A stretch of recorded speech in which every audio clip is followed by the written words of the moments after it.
আপনার রক্তনালী এই মুহূর্তে চুপচাপ বন্ধ হয়ে যাচ্ছে, অথচ আপনি কিছুই টের পাচ্ছেন না। কোনো ব্যথা নেই, কোনো লক্ষণ নেই। ব্রায়ান নামে একজন মানুষেরও ঠিক তাই হয়েছিল।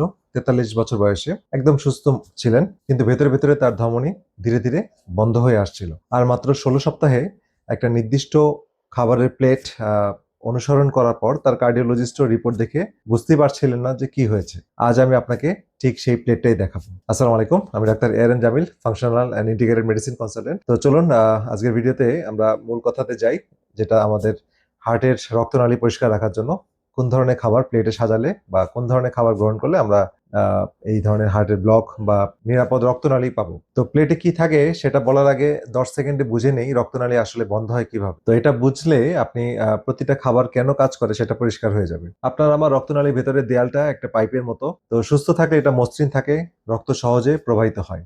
কিন্তু যখন খারাপ খাবার, দুশ্চিন্তা, পেরেশানি, প্রদাহ যখন শরীরের মধ্যে চলমান থাকে, তখন এই দেয়ালের মধ্যে একটা খসখসে অবস্থা তৈরি হয়, ঠিক আছে, রাফনেস আসে। তখন কোলেস্টেরল আর ক্যালসিয়াম সেই খসখসে জায়গাতে জমতে থাকে। তো এটাই হয় প্লাক। আর একটা জিনিস বেশিরভাগ মানুষই জানেন না, যে সব প্লাক একরকম না। কিছু প্লাক শক্ত হয়, জমে থাকে, আর কিছু প্লাক নরম হয়ে জমে থাকে, যেটা অস্থির, যে কোনো সময় ফেটে যেতে পারে। এই নরম প্লাকটাই হচ্ছে বিপজ্জনক, কারণ এটা হঠাৎ ফেটে গিয়ে রক্তে জমাট বাঁধিয়ে দেয়, আর সেই জমাট বাঁধা রক্তই হার্ট অ্যাটাক ঘটায়, ব্রেনে গেলে ব্রেন স্ট্রোক ঘটায়। তো এই সমস্যা হয়। মানে আসল সমস্যা প্লাগ বসে থাকা না, প্লাগ ফেটে যাওয়া। তো এখন কাজ দুটো, এক হচ্ছে নতুন প্লাগ জমা বন্ধ করতে হবে, আর দুই, যে নরম প্লাগ আছে সেটাকে এমনভাবে শক্তপোক্ত করা যেন সেটা না ফাটে। তো এই প্লেটের প্রতিটা খাবারই সেই দুটোর কোনো একটা কাজে ব্যস্ত থাকে। তো প্রথম যে খাবারটি বলছি সেটা হচ্ছে সামুদ্রিক মাছ, যেমন স্যামন মাছ, সার্ডিন মাছ, ম্যাকারেল বা আমাদের ইলিশ মাছ। এগুলোর মধ্যে ওমেগা 3 আছে, যাকে ইপিএ বলে। এই ইপিএ সরাসরি নরম প্লাগের ভেতরে গিয়ে সেটাকে স্থিতিশীল করে, যাতে সেটা সহজেই ফেটে না যায়। তো সপ্তাহে 2 থেকে 3 বার খাওয়ার চেষ্টা করুন।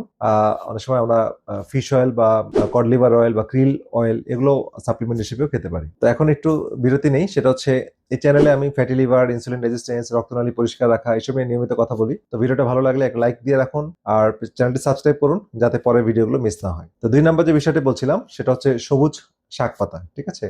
পালং শাক, কলমি শাক, লাল শাক, এগুলোতে থাকে প্রাকৃতিক নাইট্রেট। তো শরীর এটাকে নাইট্রিক অক্সাইডে বদলে দেয়, যা রক্তনালীকে শিথিল আর প্রশস্ত রাখে। ফলে রক্তচাপ কমে আসে, আর রক্তনালীর যে দেয়াল তার উপর চাপ কমে আসে। শাকটাকে খাবারের সাইড ডিশ না বানিয়ে মূল অংশ বানাতে হবে। 3 নম্বর হচ্ছে এক্সট্রা ভার্জিন অলিভ অয়েল। তো খেয়াল রাখবেন এক্সট্রা ভার্জিন কথাটা যেন থাকে, এক্সট্রা ভার্জিন উপাদানটা যেন থাকে। এতে থাকে এমন একটা উপাদান যেটা প্রদাহ কমায়, অনেকটা ব্যথার ওষুধের মতোই, কিন্তু প্রাকৃতিক ভাবে।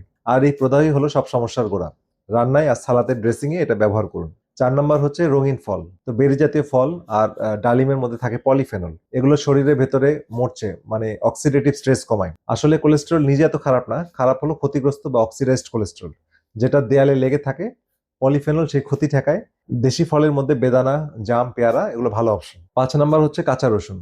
রসুন কাটার বা থেতলে দেওয়ার পরে এতে এলিসিন নামক যে উপাদান এটা বেরিয়ে আসে।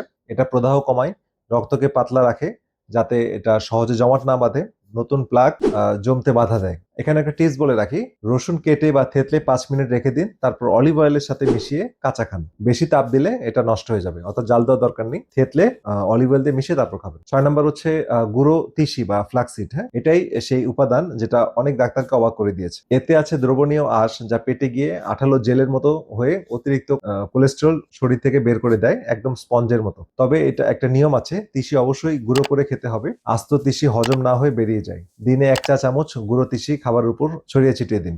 এখন আমি কিছু খাবারের কথা বলবো বা কিছু আইটেম বলবো যেগুলো আসলে আমাদের ডায়েট থেকে বাদ দিতে হবে। তো এখন হচ্ছে এগুলো আমাদের চুপি চুপি আমাদের রক্তনালীকে ধ্বংস করছে। এক হচ্ছে ফ্লেভার দই, মানে দই, মিষ্টি দই সোজা কথা। এতে বিভিন্ন লুকানো চিনি থাকে। আপনি এর বিকল্প হিসেবে বাসায় দই তৈরি করতে পারেন। টক দই, কোনো চিনি দিবেন না, এবং এই টক দইয়ের সাথে কিছু ফল মিশিয়ে খেতে পারেন। 2 প্যাকেটজাত খাবারগুলো অ্যাভয়েড করতে হবে। প্রসেস খাবার, প্যাকেটজাত খাবার, যেগুলো গম দিয়ে তৈরি হয় বা বিভিন্ন রিফাইন্ড অয়েল থাকে, ট্রান্স ফ্যাট থাকে, সেগুলো আমাদের পরিহার করতে হবে। আর 3 নম্বর হচ্ছে ফলের জুস। তো প্যাকেটজাত ফলের জুস এটা অবশ্যই অ্যাভয়েড করতে হবে, কারণ এখানে আপনার ফাইবার থাকে না, শুধু ঘন চিনি থাকে। তো একটা আপেল খাওয়া ভালো, কিন্তু আপেলের জুস আসলে সুন্দর প্যাকেটে চিনির পানি, ঠিক আছে।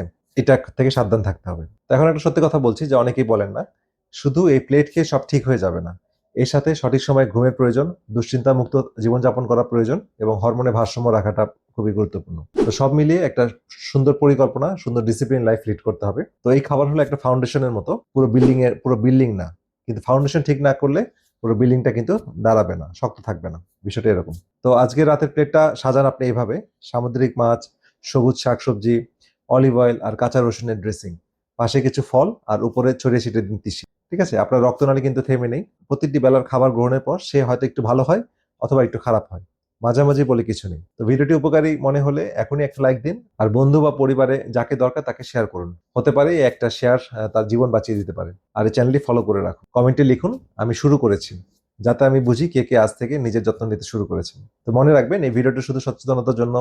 কোনো ওষুধ বা খাদ্যাভ্যাস পরিবর্তনের আগে অবশ্যই আপনার চিকিৎসকের সাথে পরামর্শ করে নিন। আর এই ভিডিওতে যেসব গবেষণার কথা বললাম তার সবগুলো রেফারেন্স আমি কমেন্টে দিয়ে দিচ্ছি, পিন করে দিচ্ছি, আপনারা সেটা দেখে নেবেন। তো সবাই ভালো থাকেন, সুস্থ থাকেন, দেখা হবে পরবর্তী ভিডিওতে। আল্লাহ হাফেজ।